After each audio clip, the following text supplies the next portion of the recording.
పీఓకేలో గత 4 నెలలుగా అల్లర్లు. ఈ పీఓజేకేలో ఉన్న ఈ అల్లర్లు ఇప్పుడు పాకిస్తాన్ మిగిలిన సిటీలకు కూడా వ్యాపించినట్టు తెలుస్తుంది. ఇప్పుడు ప్రస్తుతం లాహోరు, కరాచీ, తర్వాత ఇస్లామాబాద్ ప్రాంతాల్లో జెన్జీ బయటకు వచ్చి పీఓజేకే ఈ అల్లర్లకి సపోర్టుగా వాళ్ళ మీద ఆర్మీ జరుపుతున్న ఈ యొక్క హింసకు వ్యతిరేకంగా ఈ యొక్క యూత్ ప్రదర్శనలు చేస్తున్నారు పాకిస్తాన్ అంతా తెలుస్తుంది.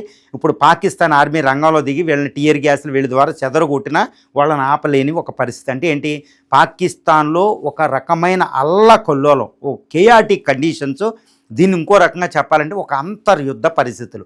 నిన్నటికే ఒక 24 గంటల లోపు చూస్తే ఎన్నో దాడులు, ముఖ్యంగా బలూచిస్తాన్లో కొన్ని దాడులు కాకుండా నార్త్ వెస్టర్న్ ఫ్రాంటియర్ ప్రావిన్స్ దగ్గర ఒక దాడిలో, తీవ్రవాద దాడిలో 12 డజన్ మంది చనిపోయారంటూ తెలుస్తుంది. అంటే విపత్కర పరిస్థితి. అక్కడ తెహ్రీక్ తాలిబాన్ పాకిస్తాన్ అంటే అక్కడి నుంచి అటాక్ చేస్తుంది ఇప్పుడు ఆఫ్ఘనిస్తాన్ బౌండరీలో.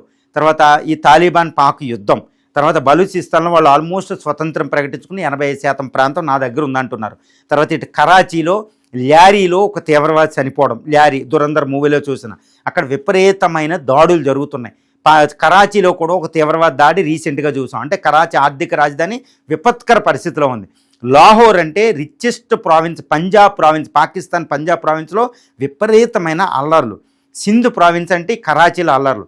ఈ విధంగా ఇటు పీఓకే, బల్టిస్తాన్, గిల్జిట్ ప్రాంతమే కాకుండా నార్త్ వెస్టర్న్ ఫ్రాంటియర్ ప్రావిన్సు, తర్వాత ఇస్లామాబాదు కేంద్రం, ఆల్మోస్ట్ పాకిస్తాన్ యూనియన్ టెరిటరీ అని చెప్పొచ్చు. తర్వాత పంజాబ్, పాకిస్తాన్ పంజాబు, సింధు ప్రావిన్స్, ఇక బలూచిస్తాన్. ఈ విధంగా పాకిస్తాన్ అంతా ఒక రకమైన కొల్లోల పరిస్థితులు అక్కడ ఉన్నాయనేది మనం చూసుకోవచ్చు. అంతర్జాతీయంగా కూడా ఒక విపరీతమైన కండెమేషన్ అక్కడ వస్తుంది. ముఖ్యంగా యూకే ఇది విమర్శిస్తుంది, పీఓజేకేలో పాక్ ఆర్మీ చేసిన దురాఘాతాలు తప్పు అని.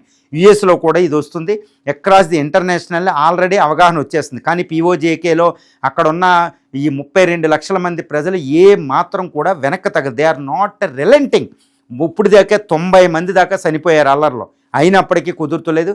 రీసెంట్గా ఒక పిల్లను కూడా చంపి జీప్ మీద పాకిస్తాన్ ఆర్మీ భయభ్రాంతులు గురి చేసింది, కానీ వాళ్ళు వెనక్కి తగ్గుతలేదు. ఇప్పుడు అసీం మునీర్కి ఒక బిగ్ ఛాలెంజ్, పాకిస్తాన్ని కలిపి ఉంచాలి, అంతర్యుద్ధ పరిస్థితిని ఆపాలి, ఇవన్నీ కోరికలు తీర్చాలి. అందువల్ల అసీం మునీర్కి అతిపెద్ద ఛాలెంజ్ వచ్చినట్టు తెలుస్తుంది.